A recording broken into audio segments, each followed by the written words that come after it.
we are. May have not caught something. How are you, team? It's Ryan here from Hooked On Adventures in Weedy Southland. This is a wee intro to hopefully what's going to be an epic trip. It's always risky doing these videos because if it ends up being a shit trip, you've got all this content that you can't use.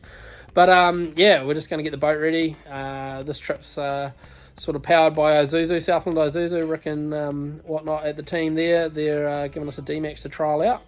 And so, yeah, fingers crossed that we get onto the tuner, and we'll definitely get some craze in that. But we're going to go through a bit of like the gear that we're using and what we kind of do. So hopefully there's a bit of a how-to video on how to go and have an epic adventure. Cheers, team. So what are we going to use gear-wise? Well, we've got a couple of our Shimano rods and reels here. So this here is a Speedmaster, right, 25.2. And it's got a wind-on leader that Hunting and Fishing did for us. Just makes it super easy. It's like a one-hit wonder kind of thing. It's got a 2-speed gear on it, okay? It's got obviously up to 20 kilos of drag on it. So on my other one, it's got my preset drags kind of thing, so I know exactly what I'm looking for. So this is our tuner, dedicated tuner rod. It's got a bent butt, so it sits out nicely on the side. And then it's also got a roller tip on it. Okay, so that way the braid's not getting hard worked and stuff like that through the end of it. Ooh. And then our second one that we've got is our Forcemaster 9000. Okay, so the model down from the Beastmaster, still an incredibly grunty electric reel. And this is obviously what we're going to use for our deep dropping. And it's just got shivers, I think it's 80-pound braid on there. And it's about 800 meters worth of that. And then a little leader on top just for lures and stuff like that. Some people have a better wind-on leader and stuff. And yeah, it's probably something I should do, but we're just still getting to use that one. So bit of trial and error. These are the lures that we use. These are the Rapalas. Okay, so Rapala deep divers. These will go down and the nose on them will dive the lure underwater, so they sit underwater as we're trawling along. These are what we seem to be catching the southern blues on. And then obviously we have our skirts, which is these ones here, so bright colour and a dull colour and a couple of other ones. And these obviously go out the back off the tuner rods.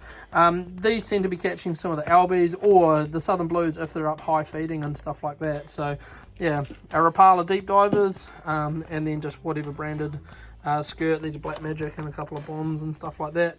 But yeah, that's our gear that we're using, and hopefully we'll show you some footage of it in action. What are we up to, Osh?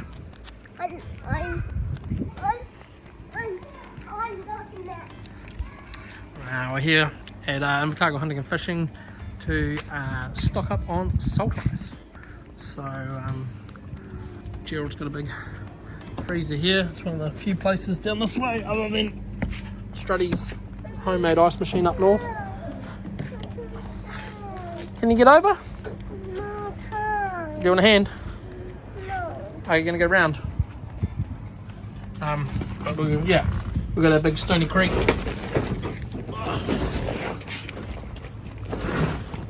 Big Stony Creek kill bag. So we'll fill that up with ice. Then our 2 chili bins with salt ice. So we use salt ice because it keeps nice and cool for a lot longer. Doesn't melt, and then also it doesn't muck around with the integrity of the fish and stuff like that. For you, it's a big day when we go into Milford, but just a good way to keep everything good. Right, let's go then. How good is this? Fresh salt ice. Oh, wow. Yeah, lads are all loading up. Into here now. Boats are all sorted. Yee-hoo-hoo. Milford, here we come.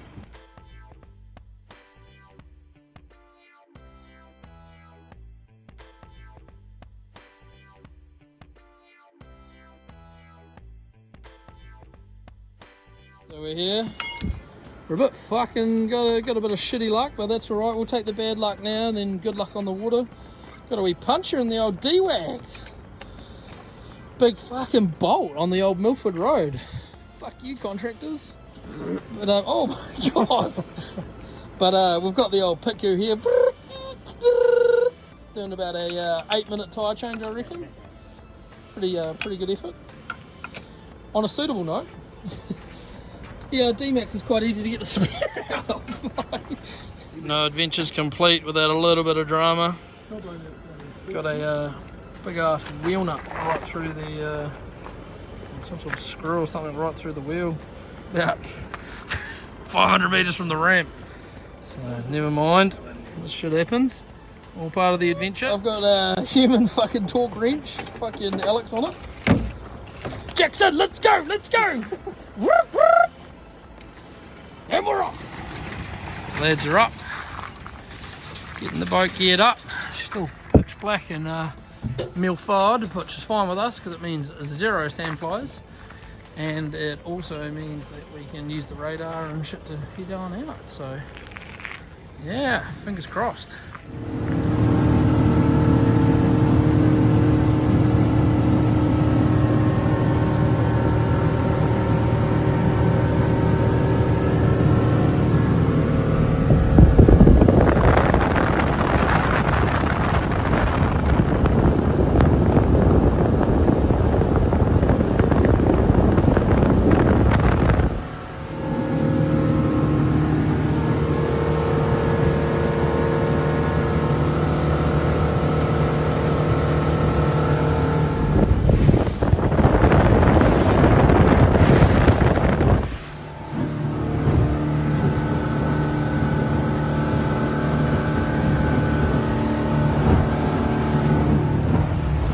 Getting ready, so we've got our 2 speeds ready. We've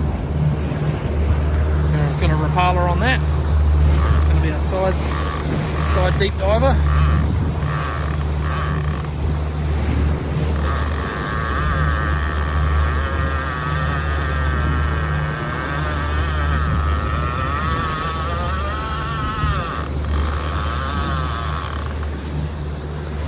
And we've got another Talika 25. That's got our shotgun, so it's going to ride out the back. How far do you want that one? And that's just going to be our LB line with a little TLD 25. Yeah, that's all right there. That one can go on that left rod holder there. That one's going to go right up the top there. What's you set the strike to? No. So you want to make sure your clicker's on so you can hear it. Just turn it down a wee bit so you don't want it to... Yep, perfect. We'll run out our other 25 with another Rapala on it.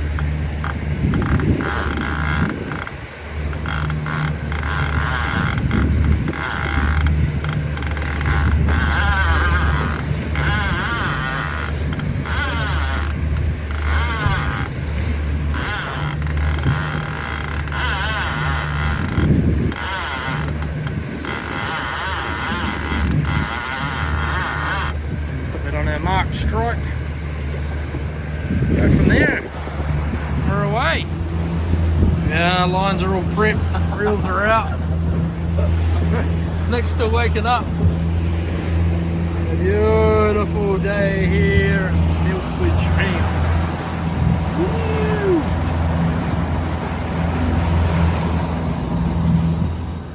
Here we are using the Shimano Forcemaster 9000.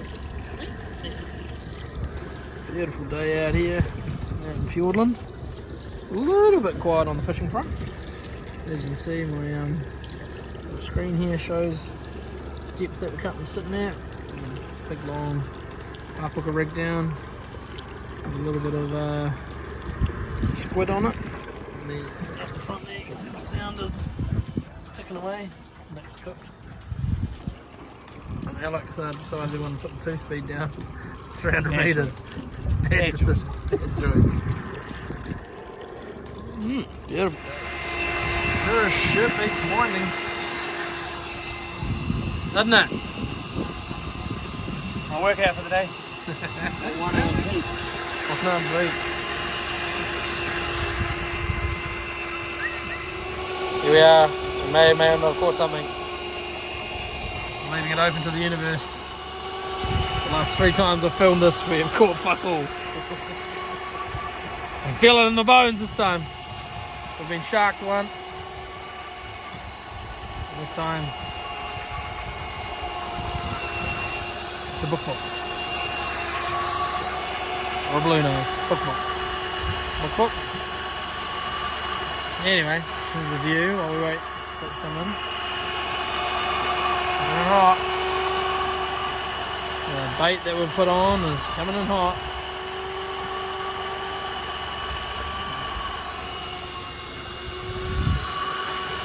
Don't look at it! Don't look at it, you'll jinx it! It'll be nothing if you look at it.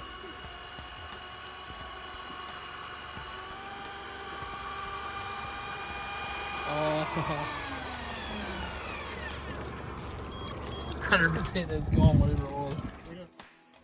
And what did we catch? Sweet bugger all. So we got sharked on one retrial, which I didn't catch on camera, and then this other thing, we literally lost it about 10 minutes from the boat. So yeah, it's unfortunately deep dropping. So on the fish front, we caught bugger all. But that's all right. We got some mean diving in, as you guys are about to see. We were pretty lucky to find this like untouched big crevice going down, or a couple of trenches kind of thing. There were 3 of them sort of right side by side and just absolutely chocked full of power. It's interesting, it looked like that area probably would have held more, and maybe the comms guys, these are just undersized for them, so they've left them. But as you can see, there's some sort of areas where you think there would be a whole heap more. But yeah, it was pretty awesome to see these powers here in such a massive number. But yeah, we actually didn't take any, we left them all there. I was just sort of wanting to get crays and whatnot like that, but pretty magic that these areas still exist where you just absolutely looks like rocks on the bottom, but it's a whole heap of power.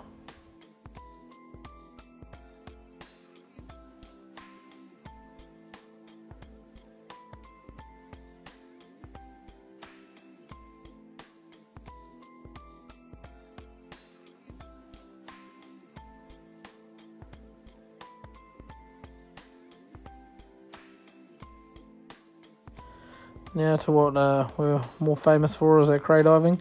Who can spot the big buck out in the open? So this guy was just cruising around. We were wondering what he was up to. And it's because there was a massive big eel chasing him. So we rescued him. We took him to safety of our catch bag. And yeah, but there's a big conger that you'll see very shortly. Actually, the big buck latched onto Alex. That's why he's blowing out all the bubbles. But you can see this big conger. The thing would have been probably 1.5 meters long, just chilling around the shallow, chilling around the cracks and stuff, trying to find crays. It actually followed me probably about 50 meters background into another bay. Yeah, obviously it knew that I was looking for crays as well, maybe, or something. But it didn't find this one. This girl was out in the open, just chilling. We left her where she was, seeing as she was out sunbathing.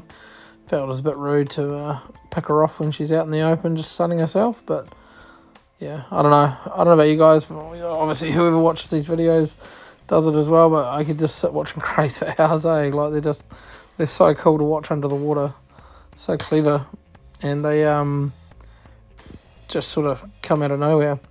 Now this here is quite a funny thing, right?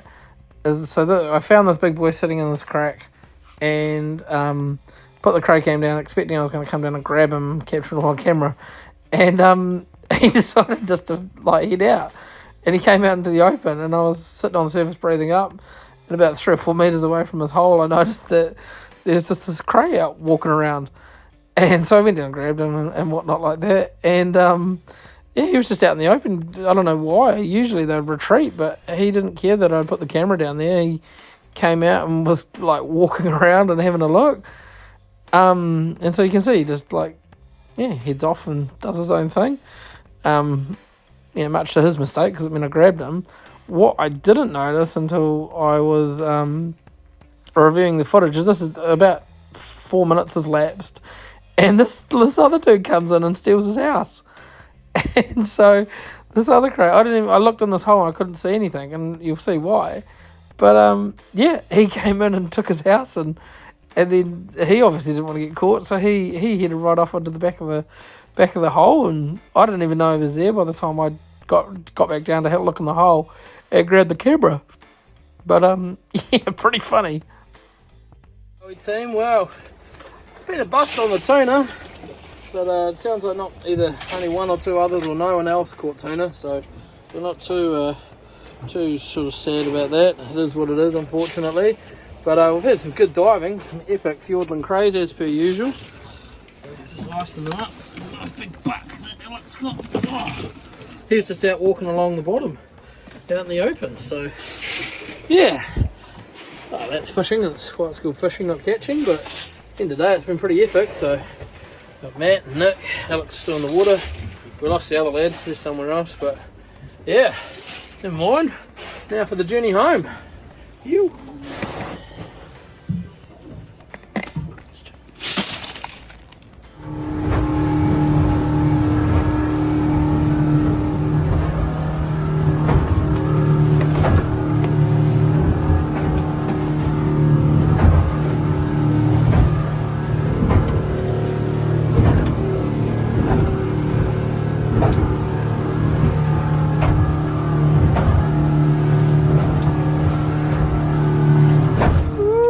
We are in beautiful Fiordland down in Milford.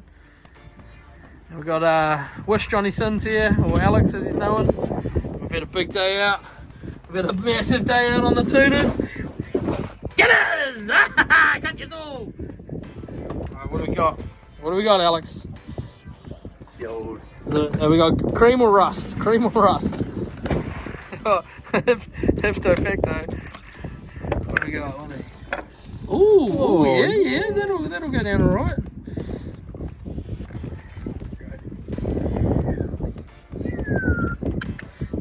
Wait, wash it. They love it when you wash it. All natural. Yeah, boy.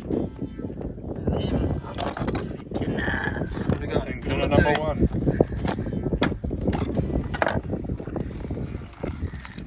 Oosh. Another creamy one. Nice one. Get a number 3. Come on. Full cream. Full. Oh, yes. It's the best. That's a goldie one. Full cream. Look at that. And what a backdrop. Yeah. Once again, team, I'd like to thank Rick at Southland Isuzu for loaning us a D-Max and powering us through this adventure, and our usual partners of Stablecraft and Shimano for supplying the gears. Make sure you like our new page, Hooked On Adventures, as well as our page, Witty Southland, and we'll see you guys out there and keep on adventuring. Cheers, team.